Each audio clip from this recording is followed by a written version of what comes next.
عادت کردن آموخته شدن. خب to be used to to be used to بسیار عباره لازمی است.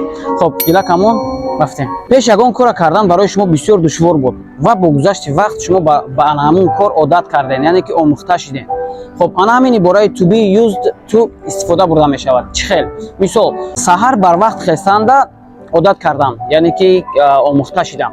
در زبان انگلیسی می شود که I am used to getting up early. I am used to getting up early.